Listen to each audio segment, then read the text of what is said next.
laro dito sa NCAA. Costello umatras. Costello tumira. Ryan Costello. Mali ata yung scouting report ng Altas dito. Hindi ko yan nila napanood sa Costello. Kaya bumira ng Tuhao, tinabas ang bola. Sigontico with 5 on the shot clock. Daryl Sigontico. offensive foul. After that shot by Sigontico. But Labing 2 puntos siya sa kanilang huling laban.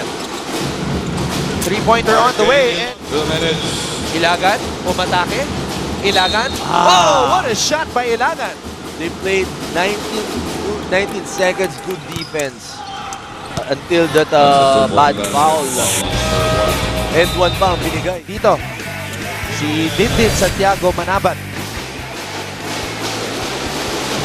Marami mong kampanan ang iyong trabaho, ang iyong role as they're trying to make it hard for Ese and Acueti, pero yung size talaga, yun yung pinakamalaking factor dyan. So medyo pilit yung kanyang mga tira.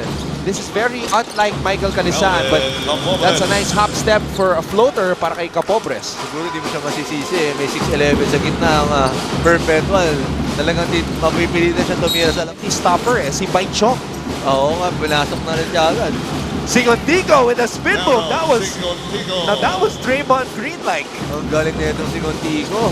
Big man that who can bring down that basket. Letran Knight from LA, but he traces his roots dito sa Albay. Saka goalkeeper. So kailangan yung reflexes mo maganda. Oh! Nakakagulat yun. Si Baichong, who is the bruiser, shoots a 3-pointer. Pero hindi naman siya nagulat kahit boarding yung tinira niya. Parang yung 3 points niya, 3, 4. 4 na. 4, oo. Ilagan. 4 seconds to go. Ilagan steps back. Fires for 3! Count that, Rev. Kahit hindi Alam mo, I'm willing to bet Ren na Golden State to. Golden State fan. Contigo, isa pang intangibles na hindi mo makikita sa stats yung mga kinocontribute niya. Kasi siya yung nag-dominate 40. Mabigat na 3 points na yan pag pumasok. Fabian, umatake, binagsak ang bola. Sena Joseph, binigay kay David. David, puntos para sa baste.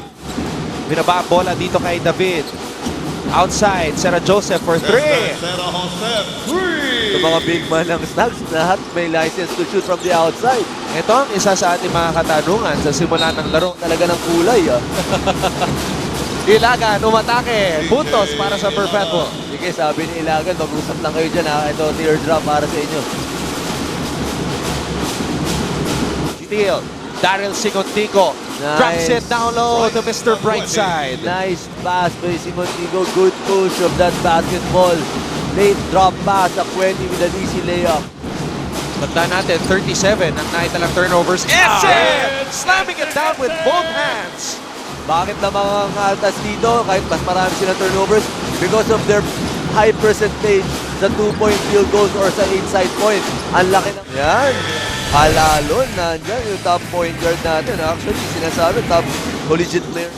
Fabian, lead pass. Costello to Ilagan. Tingnan mo naman yung mga guards ng Snags. Unang-una talaga yan. Talagang pag naka-rebound ka, kailangan look up kagad. Para sa Perpetual noong 2011 at ngayon nagbabalik dito sa Season 92 to once again lead the Altas to another.